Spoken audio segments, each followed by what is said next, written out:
Bhairavi guidance में स्वागत है आपका। आज का ये स्प्रेड जो है एक साधारण शुरुआत से साधक के रूप में आपकी उन्नति, आपके विभिन्न पड़ावों को बतला रही है।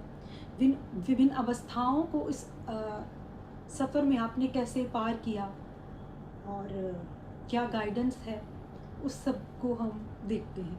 ठीक है, यहाँ ना स्प्रेड में फायर एलिमेंट बहुत है, मंगल की ऊर्जा, सूर्य की ऊर्जा बहुत है। तो आप ना अपने अंदर एक बहुत बेचैनी, बहुत एक तेज़ी और एक मतलब ऊर्जा, आपका तेज़ प्रवाह अपने अंदर महसूस कर रहे हैं आप। ठीक है, आपके अंदर ये जो अजीब सी तेज़ी है ना, ये आपके भीतर जो आपका जीर्णोद्धार हो रहा है, रेस्टोरेशन, रेनोवेशन कहें, या जो अंदर मरम्मत और अंदर के सुधार होकर आप एक नए बन रहे हैं ना अंदर से, ये उसके लिए आपको अपने अंदर ऐसी बेचैनी और अजीब सा कुछ महसूस होता है जो कि आप शब्दों में नहीं बता पाते। ठीक है, दरअसल ये क्या है, ये आपकी आत्मा की तीव्र जो प्यास है, तीव्र अपने उद्गम स्थल की ओर जाने की उत्कंठा है। ये आपकी आध्यात्मिक प्यास है अपने मूल स्थल से, जहाँ से आई है, जिसे कहते हैं अंश और अंशी। तो क्या है, हमारी आत्मा परमात्मा की अंश है और ये जो है वापस अपने मूल स्थान परमात्मा में ही समाना चाहती है। ज्योति, परम ज्योति में विलीन होना चाहती है। ये उसकी उत्कंठा है आपके भीतर, परम सत्य को जानना चाहती है अपनी। ठीक है, तो ये जो आध्यात्मिक शक्तियां हैं, ऊर्जा है, आप कहें कि कुंडलिनी जो ऊर्जा है या शक्ति है, ये जो उसको आप नियंत्रित करना सीख रहे हैं। ठीक है, ये जब आप इस स्टेज पे होते हैं ना, तब क्या होता है कि आपका अपनी इंद्रियों पर तब इतना नियंत्रण नहीं होता। आपकी इच्छाएं होती हैं तरह तरह की, आपकी ऊर्जा बिखरी होती है, इम्पल्सिवनेस होती है आप में, आपका लक्ष्य जो है आप उसके प्रति मतलब आप पैर आपके ज़मीन पर नहीं होते। जब ये शुरुआत होती है ना साधना की, उसकी बात हो रही है। तो जो नाइट है ना, तब पहले संसार के पीछे ये भाग रहा था, सांसारिक इच्छाओं के पीछे भाग रहा था, मोह से बंधा हुआ था। तो उसने अपनी जब सोल पावर को पहचाना, तो उसको पता चला कि वो तो राजा है, उसको अपनी आत्मा का राजा बनना है। मैं उस परमात्मा का अंश हूँ और मुझे उसमें ही उस जो स्थिति को है प्राप्त करना है। ठीक है, मैं साधारण नहीं हूँ, मैं उसका अंश हूँ, मुझे उसके साथ ही मिलाप करना है, अपनी जो स्थिति है वो प्राप्त करनी है। तब ये जो है ना, इस पे आप सेल्फ रियलाइजेशन की तरफ आपका सफ़र बढ़ता है। ठीक है, तो आप जो है ना अब नियंत्रित करना सीख रहे हैं। यहाँ ये मरकरी और जुपिटर का जागरण है। आपकी मैनिफेस्टेशन पावर्स कहिए, आपकी प्रेयर्स कहिए, अब उसमें इतनी शक्ति है कि आप जो सोचते हैं, जो बोलते हैं, वो आप सच कर सकते हैं।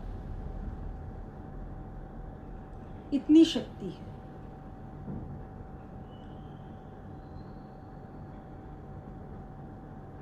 ये ऊर्जा ना, इसको संभालना, सही सोचना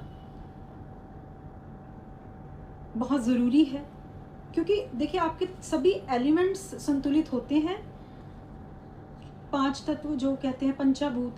तो ये स्थिति जो है आती है, मतलब आपके मंत्र जो था ना आपके पास, वो सिद्ध हो गया है। गुरु मंत्र कह सकते हैं, ठीक है, नाम मंत्र जो भी कह सकते हैं, उसकी सिद्धि की बात ये जो मैजिशियन कहता है। ठीक है, आप ये सब सोच नहीं रहे, ये सब कहीं हवा में नहीं है। आप ये सब, ये जो स्पिरिचुअल एनर्जी है, जो डिवाइन लाइट है, उतर आई है आपके जीवन में। पुराना ईगो डिस्ट्रक्शन हो जाती है। ये जो डेथ कार्ड है ये ईगो की डेथ है, मैं की डेथ है ये, ठीक है। पुराना जन्म आपका खत्म हो गया, ईगो का नाश हो गया है, स्वभाव मैं भाव अंत हो जाता है। पुराने कर्मों का विसर्जन, उसकी बात हो रही है, कार्मिक शुद्धिकरण की बात हो रही है। उसके फलस्वरूप ही आप अपनी जर्नी में आगे बढ़ सकते हैं। जब तक आपका कार्मिक साइकिल खत्म नहीं होता ना, तब तक आप आध्यात्मिक उन्नति में आगे जा ही नहीं सकते। जो कार्मिक लोग थे जो आपकी आध्यात्मिक प्रगति में बाधा थे, क्योंकि ये आध्यात्मिक जर्नी की बात हो रही है, तो आध्यात्मिक जर्नी में आपके जो बाधा डालने वाले लोग थे, परिस्थितियां थी, आपके अपने पैटर्न्स थे, उन सब की एंडिंग्स की बात है। ये वो सब रोड़े जो है ना हटा दिए जाते हैं, तब आप यूनिवर्स के साथ फ्लो में आते हैं। कि कोई आपका बुरा करना क्या, बुरा सोचे भी ना, तो उसको वो मतलब कर नहीं सकता, यूनिवर्स इसको अलो नहीं करता,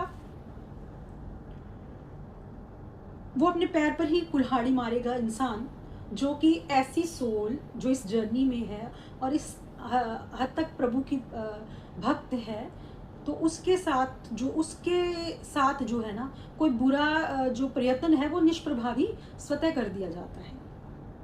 यहाँ 4 ऑफ वैंड्स है, फूल बॉटम में है फूल, तो 4 ऑफ वैंड्स है, तो ये बताता है वीनस शुक्र की शुभ युति को बतलाता है, जीवन में स्थिरता को, आनंद को बतलाता है। आपके गृहस्थ जीवन में उसमें आनंद को, सुख को बतलाता है, हार्मनी को बतलाता है ये। उसके साथ साथ ये आत्मिक स्तर पर भी जो है ना एक उत्सव और स्पिरिचुअल सेलिब्रेशन को बतलाता है। यहाँ टेम्परेंस है, ये बतलाता है मून और जुपिटर की युति, यानी एक गज केसरी योग जिसको हम बोलते हैं, तो उसकी बात भी ये करता है। और यहाँ पे आपकी सूर्य नाड़ी और चंद्र नाड़ी में संतुलन, जब सूर्य नाड़ी और चंद्र नाड़ी में संतुलन होता है, तब आप जो है सुषुम्ना नाड़ी, मध्य मार्ग जो है उसमें स्थित होते हैं। जो भी पिछली इस स्थिति में क्या होता है, जो भी पिछली मानसिक उथल पुथल होती है सब समाप्त होती है, कार्मिक साइकिल कंप्लीट होते हैं, जो कि बहुत राहत की बात होती है। आत्मा ना पूरी तरह शुद्ध होकर बिना पुराने बोझ के अब ऊपर उठना जो है, ईश्वर को और गुरु को सरेंडर करके ऊपर बढ़ती है। देखिए ये ऐसे ही है जैसे किसी बैलून को पत्थर के साथ बांध दिया जाए तो वो उड़ नहीं सकता, चाहे उसमें जितनी भी हवा भरी हो, लेकिन कर्मों का बोझ जैसे जैसे कम होता है तो क्या है, वो उससे मुक्त होकर जो धागा है ना वो ऊपर की ओर आकाश में उड़ता है ना जैसे, तो ये वही स्थिति है। आप जो है ईश्वर को समर्पित होकर, आप गुरु को समर्पित होकर आप जो हैं आगे बढ़ते हैं, नाइट से किंग बनने का सफ़र। यहाँ क्या होता है कि भीतर की सिद्धियाँ, शक्तियाँ, इंट्यूशन सब जागृत होता है, ठीक है। जो जो आप संकल्प लेते हैं ना, जो जो आप संकल्प लेते हैं वो संकल्प जो है सोचते हैं वो पूरा होने लगता है। इस अवस्था में आप गलत सोच ही नहीं सकते, क्योंकि आप यूनिवर्स के साथ फ्लो में होते हैं। आपकी फ्रीक्वेंसी जो होती है इस लेवल की होती है, परमात्मा के साथ आप जुड़ जाते हैं, तो आप बुरा तो सोच ही नहीं सकते। भी बात चक्रों के बैलेंसिंग की भी बात हो रही है, आपकी चेतना का स्तर ऊपर उठ रहा है। यहाँ ना 4 ऑफ वैंड्स ये बताता है कि जो आपकी आध्यात्मिक प्रगति है ना, वो आपकी भौतिक प्रगति और भौतिक आपके जीवन के लिए बाधक नहीं है, ये उन दोनों के भी संतुलन की बात है, ठीक है। आपको आध्यात्मिक प्रगति के साथ साथ समाज में मान यश की प्राप्ति, ठीक है, परिवार में सुख शांति और हार्मनी की बात है, आपके पारिवारिक संबंधों में सद्भाव की बात है, प्रेम की बात है, ठीक है। आपको ना आत्मा स्टेबिलिटी की बात है, ये आपके आध्यात्मिक जीवन में भी उन्नति मिलती है, आपको आपके स्पिरिचुअल लाइफ में भी, इन सब में आप बैलेंस बनाकर चल पाते हैं। ठीक है, वो क्या होता है कि इसमें आपको गृहस्थ छोड़ने की तो ज़रूरत नहीं, कुछ छोड़ने की ज़रूरत नहीं है, अंदर से विरक्त होने की ज़रूरत होता है। तो ये बहुत अच्छी अवस्था है कि आप अपनी जिम्मेदारियों से भागते नहीं, आप अपनी जिम्मेदारियों को भी पूरा करते हैं, बल्कि और बेहतरी से पूरा करते हैं, और अब साथ में अपने आध्यात्मिक लक्ष्य की तरफ भी बढ़ते हैं। ठीक है, आत्मा जो है अपने वापस घर जाती है तो उत्सव होता ही है, उस घर की तरफ उसकी रवानगी होती है तो उत्सव होता है, ये उसका भी उत्सव समझ लीजिए। तो यहाँ पे ना आप अवेकन्ड सोल बनने की राह पर हैं। यूनिवर्स है, डिवाइन पावर्स हैं, गुरुदेव हैं, आपके संग हैं सब, आप अकेले तो हैं नहीं। तो भरोसा करके उन पर, खुद पर, मतलब उनको सरेंडर टू द डिवाइन करके बस आगे बढ़ते जाना है। सब प्रभु संभाल लेंगे ये सोच के साथ, और वही संभालते हैं। ठीक है, तो यहाँ ये जो है ना, ये जो ब्रह्मंडे सोई पिंडे, जो खोजे सो पावे, मतलब क्या है कि यहाँ इस अवस्था में आने के बाद आप ये रियलाइज करते हैं कि जो सब ऊपर है वही अंदर भी है, कुछ भी बाहर नहीं है, सब अंदर ही है, सारी शक्तियाँ आपके अंदर हैं, वो परमपिता परमात्मा आपके अंदर है। ठीक है, जो बाहर सिद्धियों की बात होती है वो सब आपके अंदर है। तो आपकी बौद्धिक क्षमता, तब आपकी संकल्प शक्ति की बात है, आपकी संवाद शैली, आप मतलब पूरी तरह से एक नई एनर्जी में आ जाते हैं, पूरी तरह से बदल जाते हैं। जो वो है वही मैं हूँ, मतलब अब तू ही तू है, मैं नहीं हूँ, मतलब मुझ में उसमें कोई भेद नहीं है। ठीक है, ये स्थिति की बात हो रही है, और ये डेथ कार्ड कर्मों के विसर्जन की बात हो रही है। इस स्थिति में ना आप स्वयं के शासक बन जाते हैं, भाग्य रचयिता बन जाते हैं।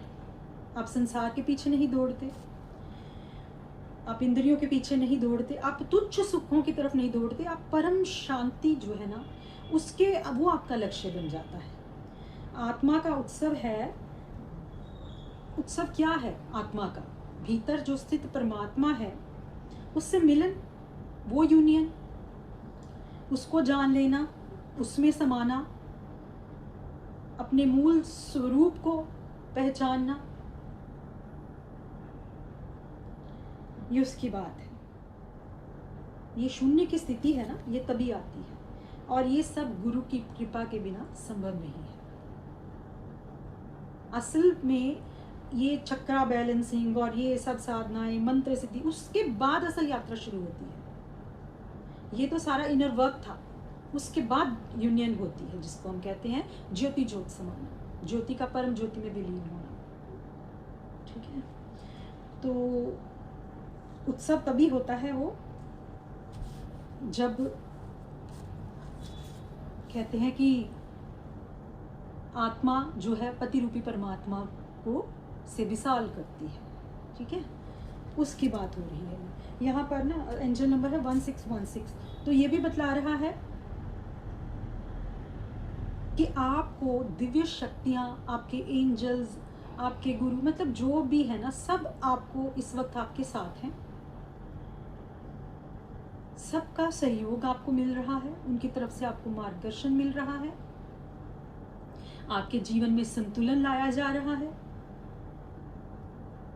तो यहाँ पे आपको कहा जा रहा है कि रिश्तों में भी आप अपने जो है ना, एक यहाँ टेम्परेंस की बात हो रही है, मतलब संतुलन की ही बेसिकली ये बात करता है कि आपको आपके आध्यात्मिक जीवन और आपके भौतिक जीवन में संतुलन लाना है, मध्य मार्ग लेकर चलना है, किसी भी चीज़ को निगलेक्ट नहीं करना, अपनी जिम्मेदारियों को भी निगलेक्ट नहीं करना, और अपने आध्यात्मिक उसमें भी जो है ना उसको भी, उससे भी पीछे नहीं हटना। मध्य मार्ग लेकर चलना हमेशा सही रहता है, वो आपको मंजिल तक पहुंचाता है। किसी एक दिशा में एक्सट्रीम नहीं होना, पूरी तरह संसार में भी नहीं, और पूरी तरह आप अगर अपनी जिम्मेदारियां छोड़ेंगे तब आप जो है आगे अध्यात्म में भी नहीं बढ़ पाएंगे, क्योंकि ये जिम्मेदारियां हमारे कर्म भी हैं और इनके साथ हमारा कर्मों का लेन देन भी है। ठीक है, तो उनसे हम भाग नहीं सकते, बल्कि आप जो होता है, क्या होता है अध्यात्म में, आप इन जिम्मेदारियों को और बेहतरी से निभाने लग पड़ते हैं। ठीक है। तो आपको यही कहा जा रहा है कि बैलेंस लाइए, अपने रिलेशनशिप्स में भी बैलेंस लाइए। यूनिवर्स यही चाहता है कि आप हर तरह की तकरार से, आप हर तरह की जो नेगेटिव अपनी पैटर्न्स हैं, गुस्सा है, क्रोध है, चिड़ है, मतलब हर तरह का नेगेटिव पैटर्न, उससे आप दूर रहिए और अपने घर परिवार में, अपने भीतर हार्मनी लाइए। ठीक है। अपने जो हृदय में जो है परम शांति को महसूस कीजिए। अपने अंदर भी शांति को बनाए रखें और अपने आसपास के वातावरण, अपने परिवार में भी शांति और सद्भाव बनाए रखना आपकी जिम्मेदारी है और आपको इससे भागना नहीं है। ठीक है। तो आपको ये देखना है, आपको ये गाइड किया जा रहा है कि आपको ये देखना है कि किस प्रकार मैं अपने और अपने आसपास के लोगों के जीवन को और बेहतर बना सकता हूँ। तो आपके लिए रेमेडी यही दी जा रही है कि कोई एक एक्ट ऑफ काइंडनेस ज़रूर किया करें। अगर किसी से माफ़ी मांगने वाली है ना, तो वहाँ अहंकार ना रखें, उससे माफ़ी मांग लें, दूसरों को माफ़ कर दें। ठीक है। तो ये विनम्रता की बात हो रही है बेसिकली, क्योंकि देखिए यहाँ पर फायर एलिमेंट बहुत है, ऊर्जा बहुत है, इसमें आपको अपने क्रोध पर, अपनी वाणी पर उसको सही दिशा देनी होती है। ठीक है। तो इसलिए भी ये कहा जा रहा है कि सद्भाव बनाए रखना है, मधुर वाणी बनाए रखनी है, रिश्तों में आपको किसी को आहत नहीं करना है और रोज़ कोई एक्ट ऑफ काइंडनेस करना है। अपनी जिसको माफ़ करना ज़रूरी है उसको माफ़ कर देना चाहिए। इससे क्या आप मुक्त हो जाते हैं, आगे ईश्वर जाने। ठीक है। तब आपकी जिम्मेदारी नहीं रहती। तो सूर्य के दर्शन करें सुबह, मंत्र जाप जो आप करते हैं, ध्यान आप करते हैं, वो करते रहिए। ठीक है। दयालुता को अपनाइए, चांद की रोशनी में रात को समय बिताइए। तो अब आप अवेकेंड सोल बनने की जो राह पर हैं, तो यूनिवर्स पर, डिवाइन पावर्स पर, अपने गुरु पर भरोसा रखते हुए उन पर सब छोड़ दीजिए। ठीक है। उन पर ही सब छोड़ दीजिए, उनको ही समर्पित रहिए। धन्यवाद।